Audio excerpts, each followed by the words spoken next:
qui me met en colère, c'est lorsqu'on me dit que la précarité menstruelle est un problème de nana.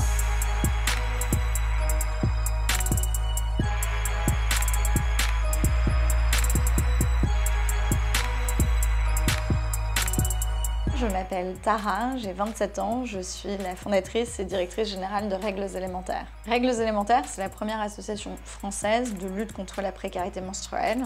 Notre objectif est double, c'est collecter et redistribuer un maximum de produits d'hygiène intime aux personnes dans le besoin et lutter contre le tabou des règles. Je vous emmène dans notre espace de stockage parisien. Assez limité en taille, mais très précieux en plein cœur de Paris et on a vocation à en avoir plein d'autres partout ailleurs.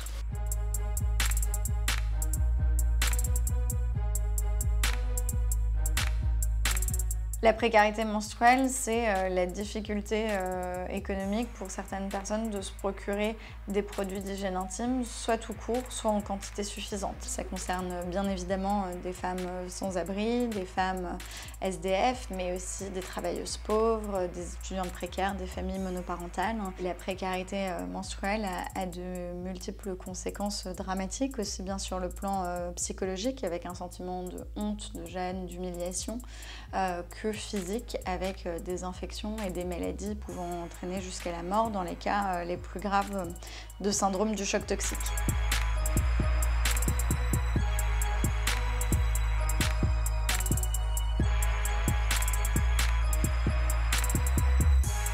À ce moment-là, ça m'a frappée. Je me suis rendu compte que je ne m'étais jamais posé la question de comment ces femmes faisaient quand elles avaient leurs règles, pour gérer leurs règles à la rue, très concrètement. Et je me suis aussi rendu compte par la même occasion qu'on ne m'avait jamais sollicité pour ce type d'opération en France.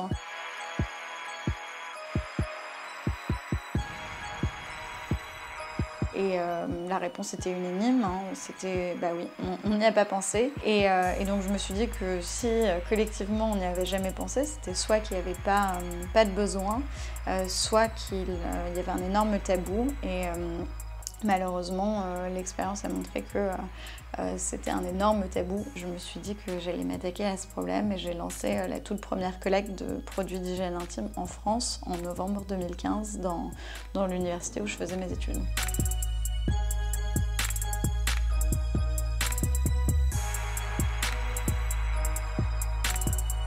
Les sénateurs, principalement des hommes très âgés, pensaient que ça n'en était pas. Heureusement, en seconde lecture, l'abaissement du taux de TVA et la reconnaissance du caractère de produit de première nécessité a été reconnu. L'avantage de ce timing, c'est que les Françaises et les Français ont vraiment pris conscience du coût de ces produits.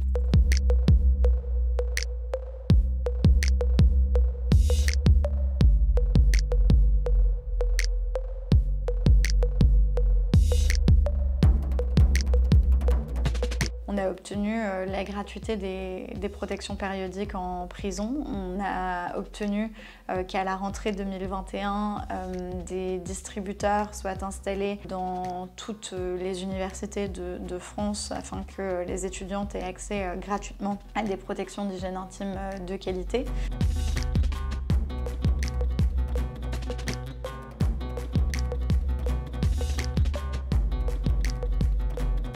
Alors je vous montre du coup où on a mis la boîte à dons, règles élémentaires, donc on l'a mis juste ici à côté de la caisse, à proximité de la porte d'entrée, pour que ce soit le plus accessible pour les clientes. Super voilà. Visibilité, merci beaucoup. Le but étant justement de sensibiliser les clientes que l'on a déjà en boutique. Je pense que toutes les femmes, elles sont, même si elles ne le disent pas, sont engagées, c'est des choses qui les touchent particulièrement.